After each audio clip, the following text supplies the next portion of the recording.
Hi boys and girls, for Fun Friday I thought that we would read a fun book. It's called Jack's Worry, and it's all about how a little tiny worry gets out of hand and starts to grow and grow and grow.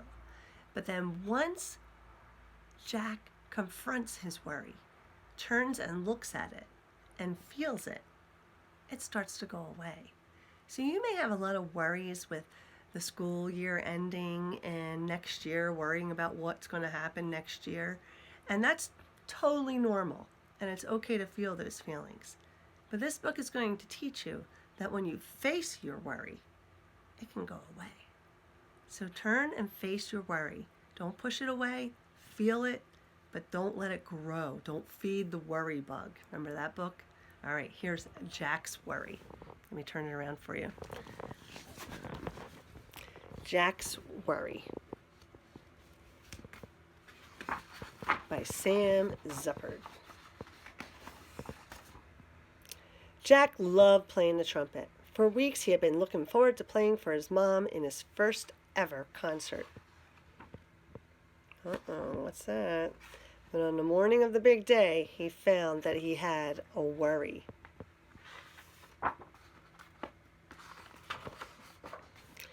Time to get up, said Jack's mom. I've made you a special pre-concert breakfast. Oh, it's getting bigger. Jack crawled under the blankets, but his worry crawled under with him.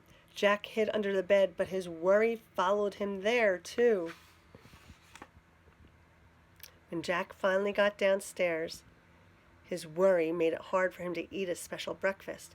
Everything okay, Mom asked. Jack wanted to tell her about his worry, but he couldn't find the words. That happens sometimes. You feel these worries and you just don't know how to express them, right?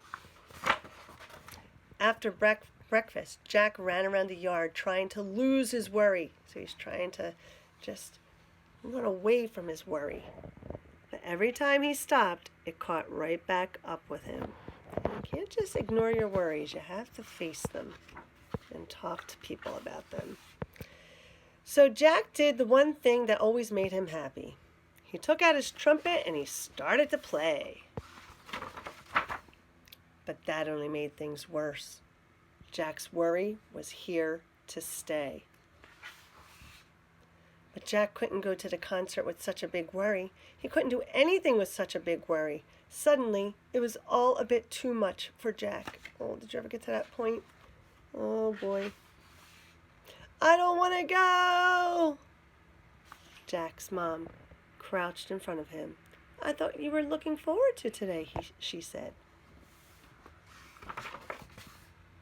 For the first time that day, Jack stopped trying to get rid of his worry. Instead, he looked at it, really looked at it, and he found the words he needed. It happens when you look at it instead of trying to push it away. I don't want to play in the concert, he told his mom. I'm worried I'll make a mistake, and you won't love me anymore.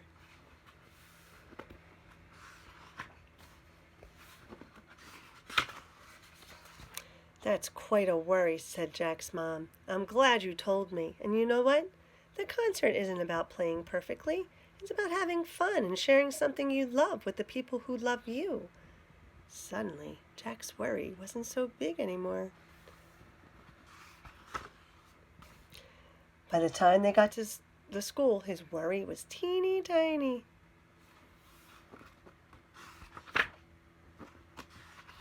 When he saw his friends with their worries, he knew just what to do. What is he doing? Looks like he's talking to them about their worries, and their worries are getting smaller. And the mistakes? There were a few, but Jack was too busy enjoying himself to worry.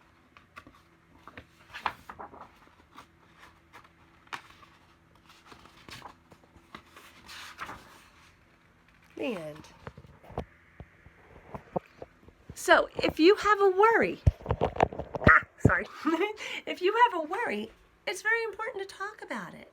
So go to a trusted adult or a trusted friend and talk about your worry. That helps the worry get smaller and smaller and smaller. Doesn't mean the worry won't come back. Worries come back.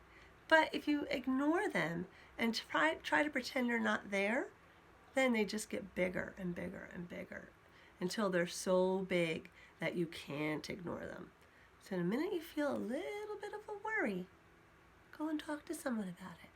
And then when you see someone else who's feeling a bit worried, talk to them about it. So I thought that we would do a mindful minute so you could take a break and it's just feel anything you need to feel. Nothing's good, nothing's bad. Just feel it. And then if you need to talk about any of your feelings that you're feeling, you can do that. All right, so I'm going to turn this around and I'm going to put it on Medi-Teddy because a lot of people like to look at Medi-Teddy during the mindful minute. And you're just going to sit with your back nice and tall. Imagine that there's that little string that's tied to a balloon that's pulling you up nice and tall. Place your hands either on your lap or on your anchor spot, your heart or your belly. Where do you usually feel a lot of your feelings? And then just close your eyes and just for one whole minute we're just going to breathe.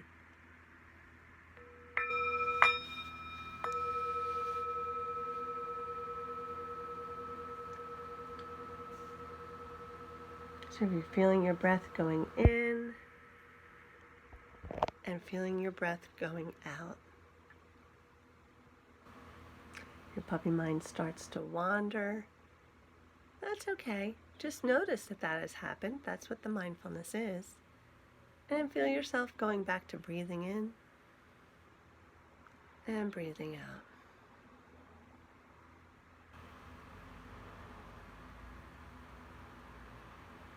And just notice anything that you are feeling. Maybe you're feeling very happy that the year is ending. Maybe you're a little sad. Maybe it's a little bit of both. Maybe you're excited for next year. Maybe you're worried about next year. Maybe it's a little bit of both. Whatever it is, just feel it and breathe into it. Just breathe in and breathe out. I'm going to ring the bell now. If your eyes are open, can you just close them so you can hear the bell? Raise your hand when you no longer hear it.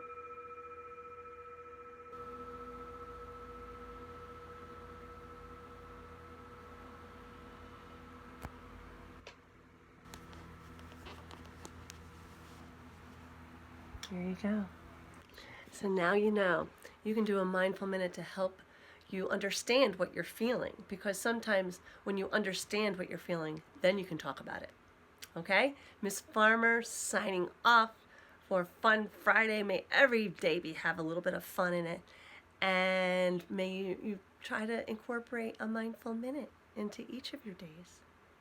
It doesn't have to be in the morning. It can be at night before you go to bed, right before you eat lunch, whenever. Or just when you feel like it. All right? Love you very much. Bye now.